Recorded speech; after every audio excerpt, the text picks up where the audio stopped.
Dengan pikiran yang jernih dan hati yang tulus, saya sebagai Kepala Negara Republik Indonesia mengakui bahwa pelanggaran hak asasi manusia yang berat memang terjadi di berbagai peristiwa.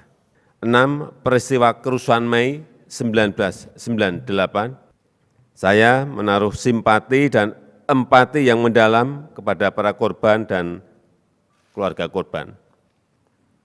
Oleh karena itu, yang pertama, saya dan pemerintah berusaha untuk memulihkan hak-hak para korban secara adil dan bijaksana tanpa menegasikan penyelesaian yudisial. Yang kedua, saya dan pemerintah berupaya sungguh-sungguh agar pelanggaran hak asasi manusia yang berat tidak akan terjadi lagi di Indonesia pada masa yang akan datang. Setelah 24 tahun, Presiden Jokowi tahun ini menyampaikan kepada masyarakat Indonesia, mengakui adanya 12 pelanggaran HAM berat masa lalu, dan salah satunya adalah tragedi berdarah bulan Mei tahun 98. Kemudian selanjutnya apa langkah Presiden sebagai kepala negara? Johannes Joko, selaku tenaga ahli utama KSP, menjawab pertanyaan saya terkait seberapa serius negara menyikapi pelanggaran HAM berat di bulan Mei 98.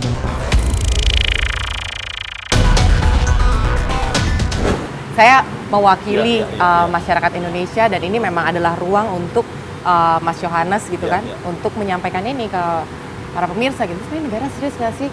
Ini prosesnya tuh udah sampai mana sih? Ya, kalau ditanya apakah negara serius, sebenarnya kita harus mengacu sebenarnya negara itu ada undang-undang. Kalau kerusuhan Mei kita anggap sebagai pelanggaran HAM, sebenarnya negara itu ada Undang-Undang Nomor 26 Tahun 2000. Ya. Tetapi dalam undang-undang itu disyaratkan adanya harus ada pengadilan ad hoc HAM. Ya.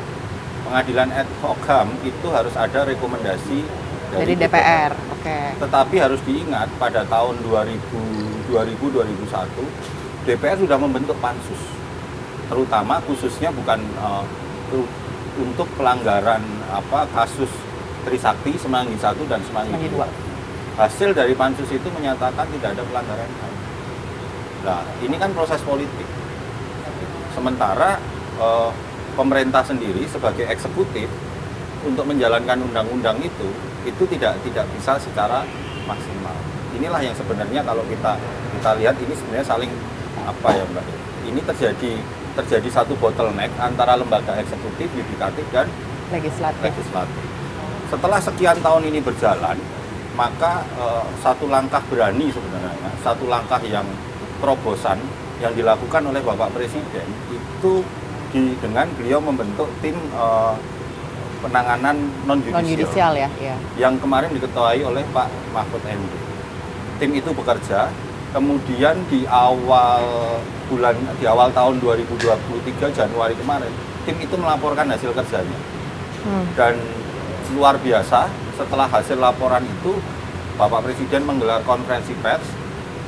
Beliau sebagai kepala negara dengan kebijakan, dengan kewenangan kebijakan dan juga kebijaksanaan dan kebajikan sebagai kepala negara, dalam pidatonya mengatakan sebagai kepala negara mengakui adanya sejumlah pelanggaran HAM berat terjadi di masa lalu, dan itu adalah salah satunya adalah kerusuhan Mei 98. Setelah sekian lama akhirnya diakui. Setelah sekian lama akhirnya negara melalui Bapak Presiden Jokowi sebagai kepala negara mengakui adanya terjadinya pelanggaran HAM pada kerusuhan Mei 98. Oke, berarti dari sekian proses investigasi dan ada temuan-temuan itu, akhirnya Pak Presiden menyampaikan dan mengakui memang ada pelanggaran HAM berat di masa lalu. Betul. Terus kedepannya nih akan ada apa lagi?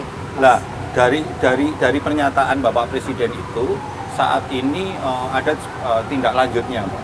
Okay. Tindak lanjutnya adalah dengan dibentuknya tim pemulihan korban dan pencegahan pelanggaran HAM berat. Tim ini sekarang sedang bekerja dari berbagai pihak.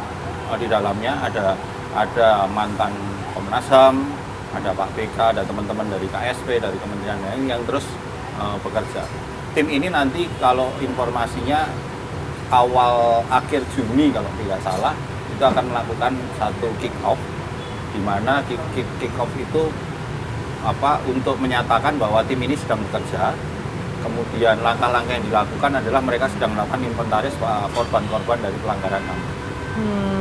Tapi itu nanti sifatnya akan nasional atau Nasional. Jakarta aja? Nasional. Nasional Karena kan? dari tim ini nanti mereka akan mendorong, kurang lebih kalau instruksi Bapak Presiden itu ada 19 kementerian lembaga yang terlibat dalam penyelesaian non judicial kasus pelanggaran HAM berat ini. Oke, nah gini Mas Yohanes, mungkin yang ingin saya tanyakan dan mewakili masyarakat juga gitu ya. Kalau saya riset dan saya baca ini kan korban itu permintaannya sebenarnya ada dua gitu ya. Iya. Yang pertama adalah mereka yang menjadi dalang yang sampai saat ini tuh masih berkeliaran di sana sini diminta untuk diadili dan dihakimi. Sementara itu tadi persoalannya adalah kalau mau diadili ini sulit karena secara peraturan tadi dari DPR sudah mengeluarkan bahwa tidak ada pelanggaran HAM berat. HAM ad hoc itu. Ya itu kan nggak bisa karena kan DPR menyatakan tidak ada pelanggaran HAM saat itu gitu kan. Dan permintaan yang kedua adalah secara material gitu. Berarti saat ini sebenarnya yang sedang dilakukan oleh tim yang sudah dibentuk oleh Presiden Jokowi lebih ke sini ya? Ya sekali lagi ini kan lebih sebagai sebuah komitmen kuat Bapak Presiden Jokowi untuk melakukan satu terobosan, Mbak. Karena untuk rejim hukumnya, kalau rejim hukum ini kan banyak kerumitan yang harus diberesin begitu kan. Oke. Maka Bapak Presiden sebagai dengan kewenangannya sebagai kepala negara, beliau melakukan satu langkah terobosan dengan penyelesaian non yudisial. Tetapi sekali lagi tanpa harus menafikan yudisialnya, Mbak. Betul. Tetap saja proses yudisial ini berjalan dengan segala kerumitannya, tetapi Bapak Presiden melihat ada satu langkah yang bisa menjadi shortcut gitu agar setidaknya para korban-korban pelanggaran HAM ini betul-betul merasa bahwa negara hadir sesuai dengan moto Bapak Presiden. Itu yang selama ini juga Kepala Staf Kepresidenan Pak Muldoko itu juga terus meminta kepada kami tim KSP untuk bersama-sama mengawal tim terbentuknya tim ini. Oke, nah ini sebenarnya pemirsa perlu tahu bahwa sebenarnya tanpa menafikan hal yang yudisial tadi itu, tapi itu dengan segala kerumitannya biarkan aja dulu berjalan. Biarkan berjalan. Tapi sekarang yang ada satu jalur lagi. Benar. Ini Bapak Presiden dengan kewenangannya sebagai pimpinan eksekutif, sebagai kepala negara yang tadi saya bilang dasarnya adalah selain kebijakan adalah kebijaksanaan. Beliau mengambil terobosan ini. Betul. Berarti ini sebenarnya udah ada satu solusi yang terjawab. Kalau tadi katanya Mas Yohanes, ada keberpihakan negara lah kepada para korban. Karena memang kemarin saya juga sempat baca gitu. Untuk mereka khususnya yang di Solo loh, Mas Yohanes kan yang di Solo, yang di Jogja gitu. Yang suaminya itu harus diberhentikan, terus nggak bisa kerja lagi, diasingkan segala macam gitu. Jadi secara material nih Bu, membutuhkan bantuan material. Berarti itu kan sudah terjawab di sini gitu kan ya. Itu nanti prosesnya berapa lama? Ya, ini kan tim sedang bekerja, Mbak.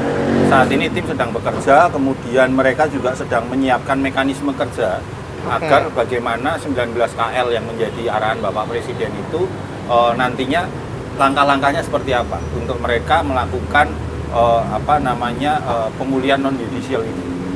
Tentu kita butuh waktu, tetapi ini perlu dikawal bersama masyarakat, komponen masyarakat sipil juga tentu, dan media, tempatnya Mbak Anggi, tentu kita berharap untuk mengawal bersama-sama ini.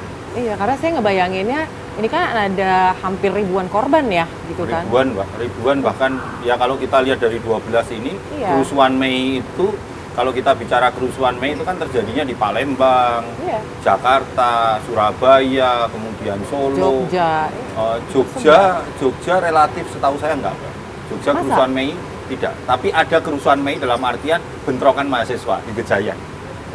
Yang meninggal waktu itu Moses itu di jalan Moses. Ya memang tapi kalau kita bicara kerusuhan yang meledak 13, 14, 15, 16 periode itu, ya ini menjadi satu rangkaian sebenarnya. Tapi tetap dikatakan sebagai korban yang bisa mengklaim ketika mereka membutuhkan bantuan secara material atau pembelaan dari negara dong? Termasuk.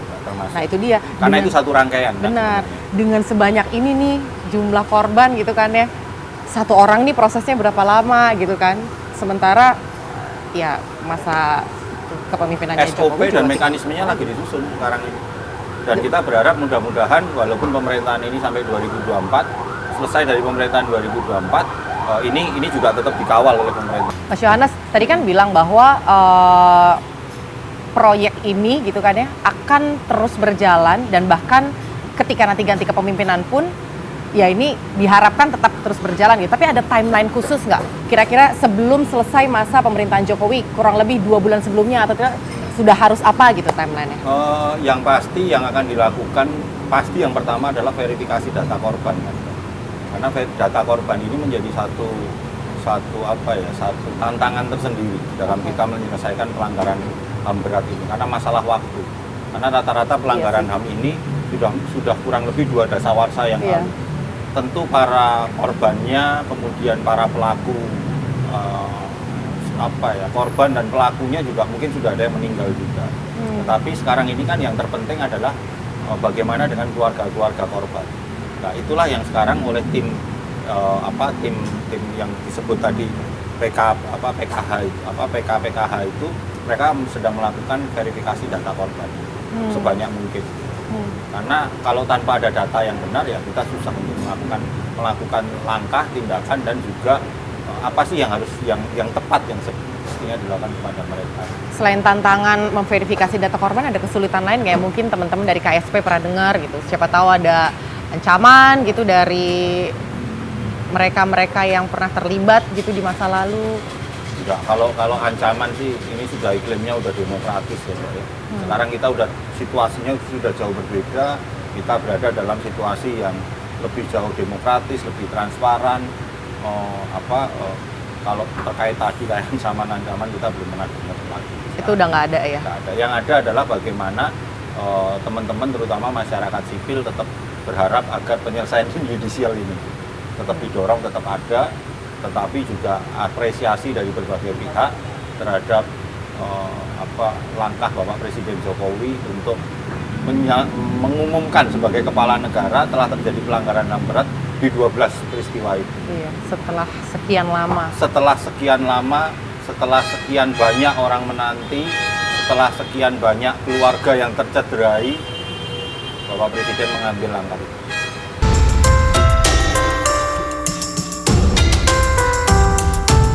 ...24 tahun sudah kasus 98, penyelesaian masih belum terlihat. Sebagian dari mereka yang sudah berjuang untuk reformasi masih tetap mengais keadilan. Meski tidak dapat disangsikan, dari mereka sejumlah kebebasan kita nikmati hari ini. Namun belum selesai sampai di sini. Perjuangan masih panjang, hak para korban maupun keluarga atas keadilan dan kepastian hukum tak boleh dilupakan atas alasan apapun. Jangan biarkan kasus ini bergeser dari tuntutan keadilan menjadi isu saling serang saat pemilihan mendatang. Kita sudah nikmati perjuangan mereka. Bukankah kini giliran kita dan negara yang memenuhi keadilan mereka?